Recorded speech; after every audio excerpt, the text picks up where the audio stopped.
Hey guys, welcome back to another video. I'm so glad to have you here. If you want to see how to get this incredible coconut chicken with potatoes and vegetables, then please keep watching. This is an awesome recipe for the holidays and for any nice midweek meal. Now let's get started.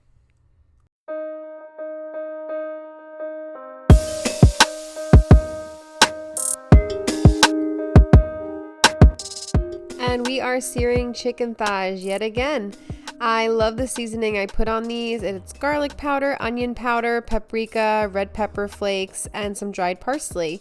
We're going to make sure we're searing these for about 4 minutes on each side.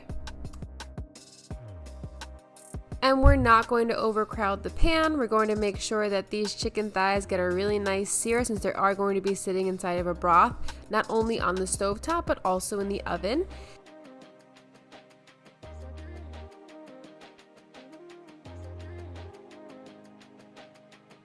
While the rest of the chicken is searing, we are getting started on the vegetables. I love these tricolor fingerling potatoes. They are our absolute favorite. They have a great texture and a great color. You eat with your eyes first, so having a colorful dish is always fun. And I cut them up into 1 inch to 1/2 inch pieces depending on the size of the fingerling. And I, again, gonna put these in with all the rest of the vegetables that we'll see. I do have a white onion. I prefer white onions over yellow onions or Spanish onions. I just enjoy the texture of these onions. And we're going to keep them and just chop them up and keep them long. They're going to really dissolve in the sauce. It's going to be great. And also a shallot. Shallots are like an underrated type of vegetable. They are so sweet and just beautiful in any type of sauce. And we're gonna mince these up really, really well. And they complement the onions as well as the garlic you'll see me mince in just a moment. And when we talk about garlic, we're going hard with the garlic. A lot of cloves, as many as I like. And also we're gonna smash them first, take off the outer layer, and then we're gonna mince them up nice and fine.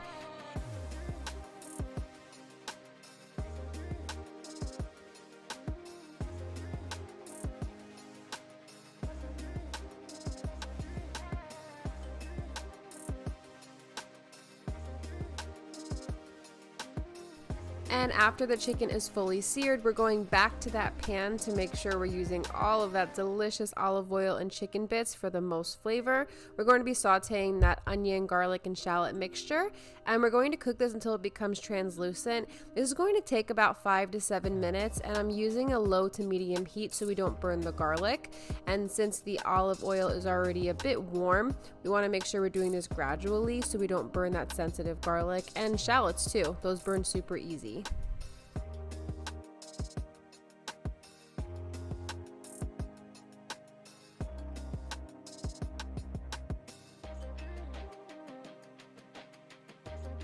And since they've been searing for about 3 minutes, we're going to season them and continue to cook them. We're using Cajun seasoning by Tony's, onion powder, cayenne pepper and red pepper flakes, garlic powder, and dried parsley. I'll have all of the ingredient measurements in the description box. We're going to continue searing this and sauteing it for another 3 to 4 minutes. And now that the onions, garlic, and shallots are completed, we are going to be adding in 1 pound of frozen spinach. It is a great value. And we're going to incorporate this into the mixture. This is going to take a minute, probably about 10 in total from beginning to end to make sure it's fully incorporated. And we're just going to push that around and cover it to make sure that it's getting heated on all sides.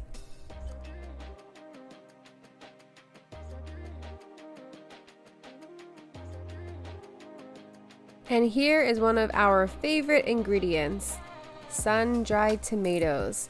Look at that gorgeous color, and all of that oil has so much great flavor. It completely changes the dynamic of the dish.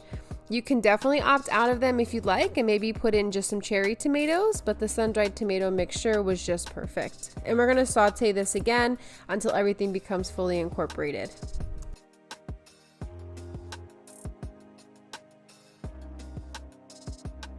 And on the other side of the stove, I have my 5-quart Dutch oven with olive oil and all the seasonings I put in that mixture into the potatoes, and we're just going to soften those up a bit and get a nice sear on them. We're going to cook these for about 10 minutes. And here's what the vegetable mixture looks like after 10 minutes.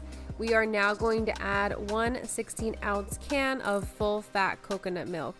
I love coconut milk. It is so flavorful and it's great for all types of sauces and a really great dairy-free option.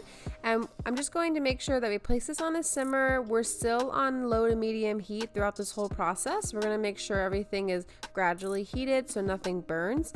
And we're just going to mix this until well incorporated, and then I'll show you in the next step. We're going to place it right over those potatoes and then add the chicken. Can't wait for you guys to see this.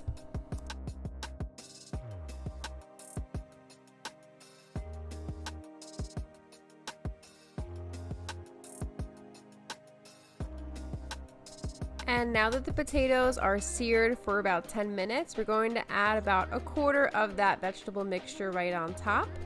And this is going to cook really well and become super flavorful and smooth. And I love the way this tastes with those potatoes. And we're going to mix this in to make sure everything is coated. We just don't want those potatoes to stick to the bottom of the Dutch oven. And the finished seared chicken we're going to place right on top of the vegetable mixture with the potatoes.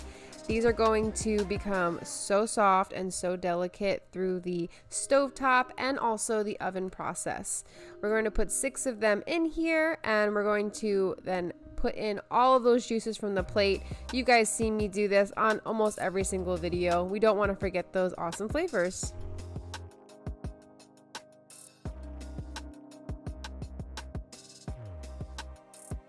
And here is the remaining mixture. Pour over the vegetables, potatoes, and chicken. And make sure we're getting every single piece of that mixture out. And guys, this is really delicate and light. You may think it will be heavy, but because we're not using milk or heavy cream, it totally changes the texture and it's just a really nice, delicate meal. And this is awesome for midnight. It takes about an hour to do, so for any busy moms or family, put this all in one pot, put it in the oven, and you're good to go. But let's get this a bit coated and situated. We're going to put this with the top on, and we're going to simmer this at medium to low heat for about 15 minutes. And also we're going to preheat the oven to 425. Here it is, 15 minutes on that stovetop. It is golden and bubbling. We're going to put that directly into the 425-degree oven for 30 to 45 minutes. The chicken thighs should be fork tender and falling off the bone. Thank you so much for joining me. I am so excited to be back. I am really looking forward to uploading 2 other videos this week for Thanksgiving sides. I really appreciate all the following and support. And I will talk to you guys on Instagram. Don't forget to comment, like, and subscribe to my channel and share this with family or friends who you may think benefit from my videos. Until next time, I will see you soon. Bye.